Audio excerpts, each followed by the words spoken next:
మీరు వెళ్ళి operation theatre ready చేయండి, నేను వెళ్ళి డాక్టర్ని పిలుచుకొని వస్తాను.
అంజలి చెప్పమ్మా.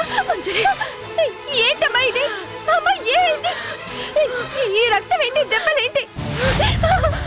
అమ్మా అమ్మా ఏమైంది చెప్పమ్మా. అమ్మా డాక్టర్ డాక్టర్. వద్దమ్మా వద్దు, నేను చెప్పేది విను. నేను నీతో మాట్లాడాలి. తర్వాత మాట్లాడదామమ్మా, ముందు ట్రీట్మెంట్ చేయి. డాక్టర్ లేదమ్మా, లేదు. నేను బ్రతకను. అమ్మా నాకు అర్థమవుతుందమ్మా. అమ్మా అమ్మా నేను పోయేలోగా నీకు నీకు నీకు నిజం చెప్పాలి. ఏంటమ్మా నువ్వు? నీకేం కాదు, నేనున్నాను కదా. నేను నీకు నీకు అమ్మని కాదు. ఏంటమ్మా? అవును, నేను చెప్తుంది నిజం. నేను నీ కన్న తల్లిని కాదు. ఏంటమ్మా నువ్వు అనేది? నువ్వు నా కన్న తల్లివి, ఎందుకు అలా మాట్లాడుతున్నావు? నా మాట నమ్ము. చావు దగ్గర పడుతుంది. ఇప్పటికైనా నేను నీకు చేసిన పాపాన్ని చెప్పు నువ్వు. అమ్మా అమ్మా మీ అమ్మ నేను కాదు, మీ అమ్మ.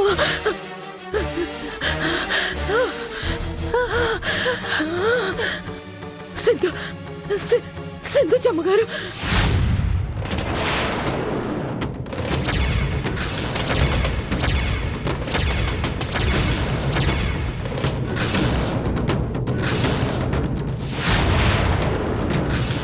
గీత నా కన్న బిడ్డ.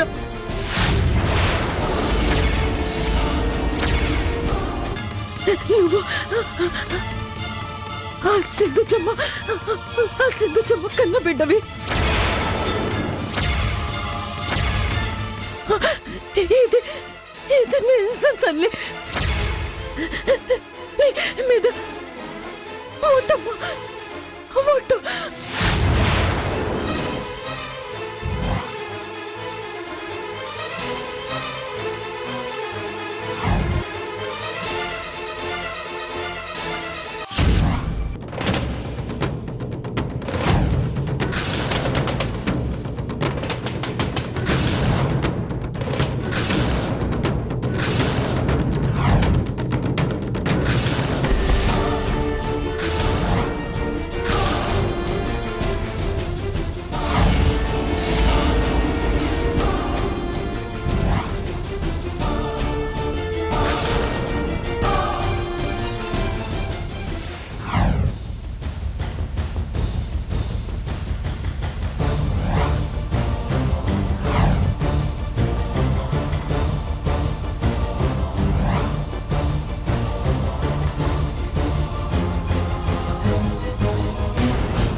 ఆ రోజు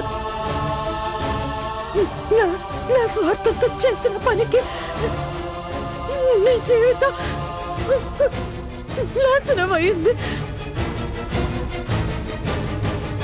ఈ నిజం గీతకి తెలిసి నన్ను చంపించాలని చూసింది. ఇప్పుడు కూడా అనుకున్నంత పని చేసిందమ్మా.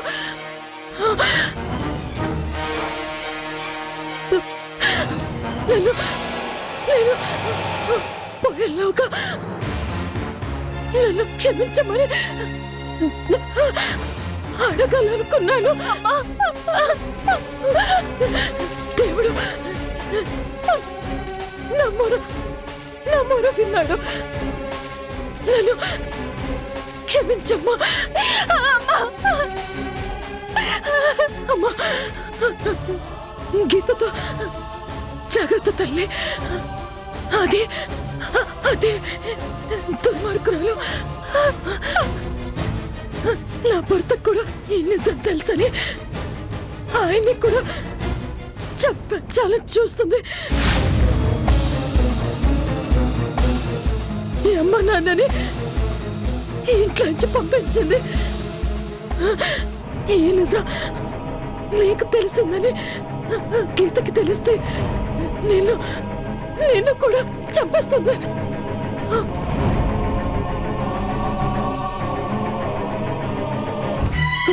అమ్మ అంజలి, దాన్ని మాత్రం అసలు వదలొద్దు. దాని అంత చూడమ్మా. నీకు చేసిన ద్రోహానికి నన్ను మాత్రం క్షమించమ్మా, క్షమించు.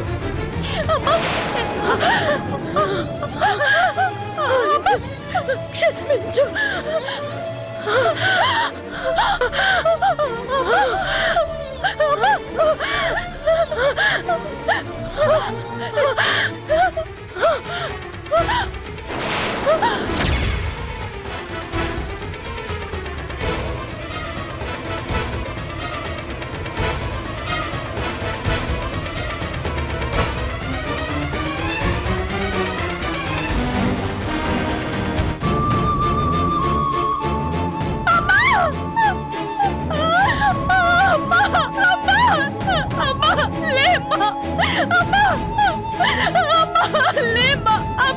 అమ్మా అమ్మ లేమ్మా అమ్మ లేమ్మా అమ్మ లేమ్మా అమ్మ అమ్మ లే అమ్మ అమ్మ అమ్మ అమ్మ లేమ్మా లేమ్మా అమ్మ అమ్మ అమ్మ లేమ్మా అమ్మ అమ్మ ఒక్కసారి కళ్ళు తెరవమ్మా అమ్మ అమ్మ చూడమ్మా అమ్మ అమ్మ లేమ్మా అమ్మ అమ్మ లేమ్మా అమ్మ లేమ్మా అమ్మ అమ్మ అమ్మ లే సరే నన్ను చూడమ్మా అమ్మ అమ్మ అమ్మ అమ్మ లేమ్మా అమ్మ లే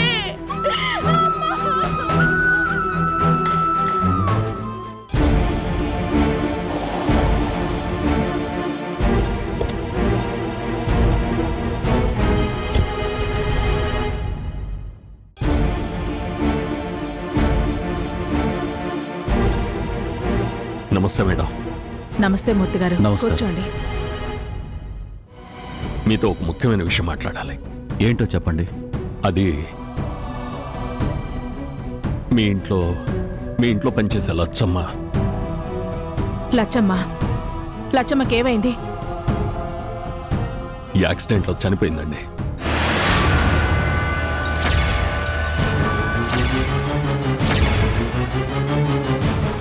చనిపోయిందా? అవునండి. అదేంటి మూర్తి గారు, లచ్చమ్మ జైల్లో ఉంది కదా, ఎప్పుడు రిలీజ్ అయింది, ఎప్పుడు యాక్సిడెంట్ అయింది? ఆవిడ్ని సత్ప్రవర్తన కింద ముందే జైలు నుంచి రిలీజ్ చేశారట. రోడ్డు మీద నడుచుకుంటూ వస్తుంటే ఏదో గుర్తు తెలియని వాహనం గుద్దుకొని హాస్పిటల్లో చేర్పించారు. అక్కడే తను చనిపోయింది.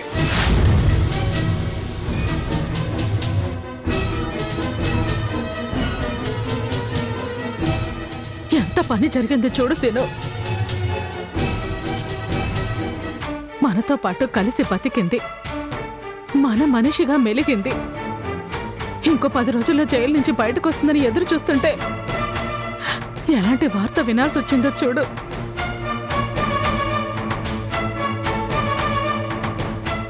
ఏం చేయగలం అమ్మాయి గారు? ఏ తప్పు చేయకుండానే జైలు శిక్ష అనుభవించింది. కనీసం అక్కడి నుంచి వచ్చిన తర్వాత అయినా ప్రశాంతమైన జీవితం అనుభవిస్తుందనుకుంటే చివరికి ఇలా జరిగింది. ఆ భర్త ఎక్కడున్నారో తెలీదు. మీకేమన్నా తెలుసా? లేదు మూర్తి గారు, అతను ఎప్పుడు ఎక్కడ తిరుగుతాడో ఎక్కడుంటాడో ఎవరికీ తెలీదు. ఎప్పుడైనా ఇంటికొస్తాడు, కనిపించి వెళ్ళిపోతాడు, ఎక్కడా స్థిరంగా ఉండడు. ఇంతకీ శవాన్ని ఎక్కడుంచారు, ఎవరికి అప్పగించారు? ఆయన వాళ్ళెవరూ లేకపోవడంతో పోస్ట్ మార్టం పూర్తి చేసి మున్సిపాలిటీ వాళ్ళకి అప్పగించారు.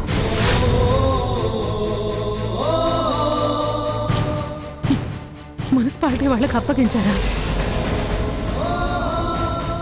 చివరికి లచ్చమ్మకి ఎలాంటి పరిస్థితి వచ్చిందో చూడు సీను.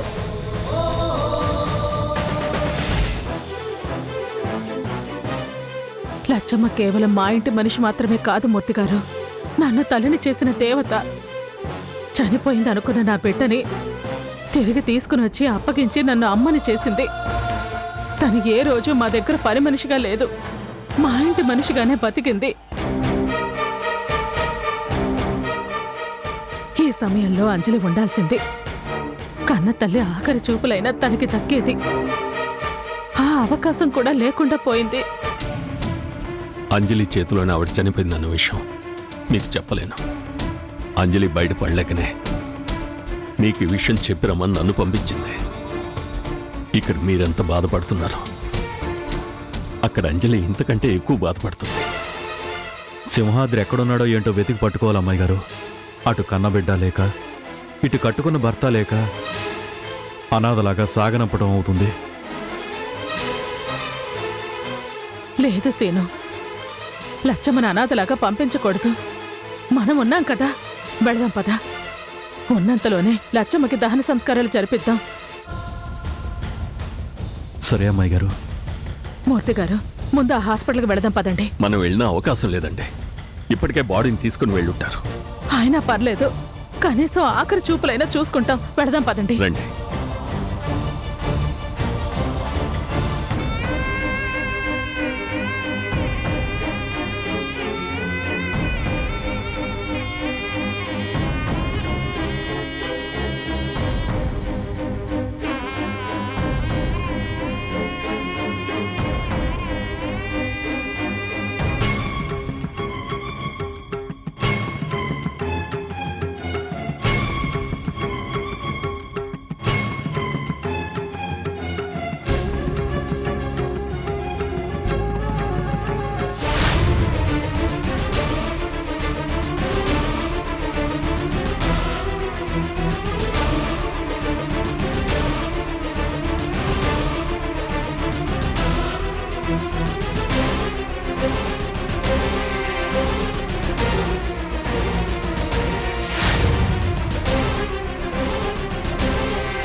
నేను ఇప్పుడే చెప్తాను, మనం ఎంత తాగినా ఏం చేసినా సరే ఇప్పుడే నా పిల్ల లచ్చమ్మ జైలు నుంచి రాగానే మనం అన్నీ ఆపేస్తాం. ఒరి సింహాద్రి, ఇప్పుడు నువ్వు ఎన్నిసార్లు తాగలేదు, ఎన్నిసార్లు మానేయలేదు చెప్పు. ఇయ్యలేదు కొత్తగా చెప్తావేట్రా? రేయ్, ఈసారి మాత్రం మాట తప్పేది లేదురా. నా పిల్ల నన్ను చూడగానే ఆనందంతో గుండె ఆగిపోవాలరా.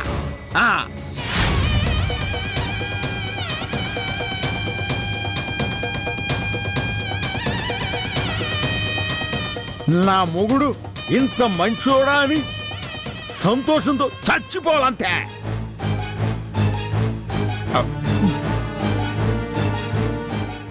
ఏట్రోయ్, నీకు నీ పెళ్ళామంటే అంత ప్రేమ ఉందా? కాదే, నా పిల్లానికి నేనంటే చచ్చంత ప్రేమరా. కానీ బయటికి చెప్పదాం, తిట్టేసేది. అంత తిట్టా సరే ఏళ్ళకింత అన్నం పెట్టుద్రా. ఎంత తాగి పడుకున్నా అన్నం తినకపోతే ఊరుకోదురా, దెబ్బలాడేస్తుంది. దాని దెబ్బలాట్లోనే ప్రేమ ఉంటదిరా.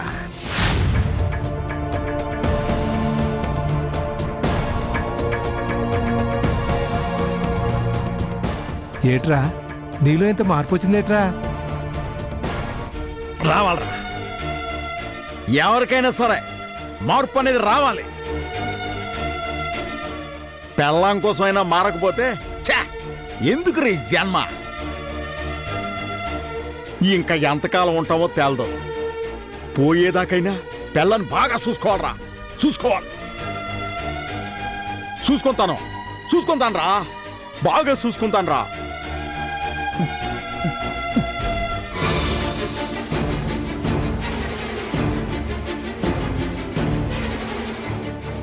ఒరే, నువ్వు పోయేదాకా అన్నావో లేదో ఎవరు పోయారు చూడరా.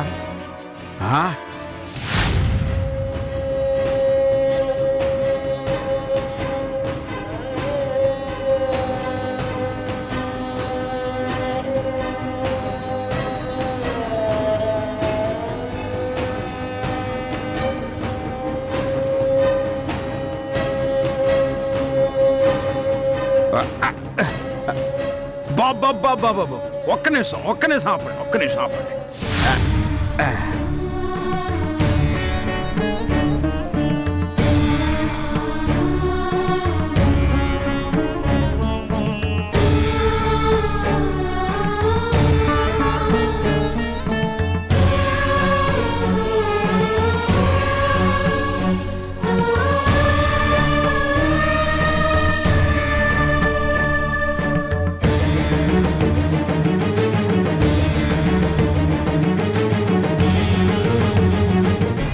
రేయ్, ఏంట్రా దండం పెట్టుకుంటున్నావు? చచ్చిపోయిన వాళ్ళందరూ దేవుడికి అడిగి పోతారంటరా. వాళ్ళు దేవుడితో సమానం అంట. మనం వాళ్ళకి దండం పెట్టుకుంటే పుణ్యం వచ్చుద్ది.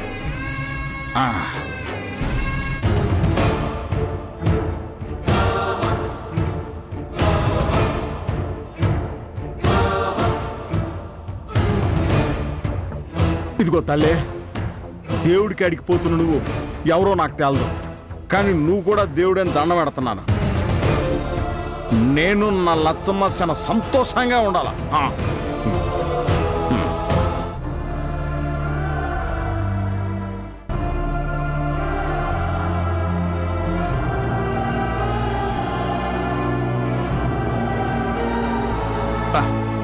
వెళ్ళండి బాబు, తీసుకెళ్ళండి, తీసుకెళ్ళండి, తీసుకెళ్ళండి.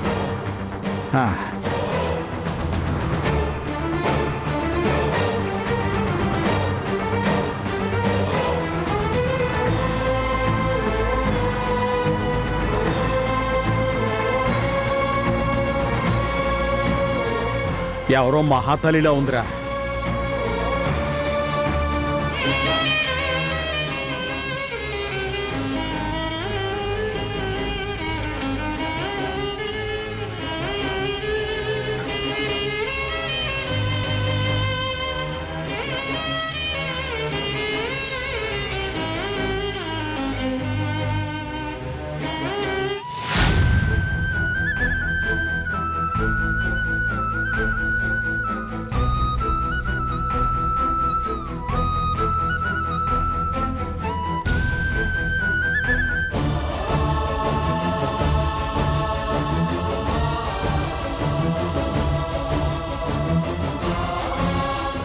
వదలనమ్మా, ఆ గీతని అస్సలు వదలను.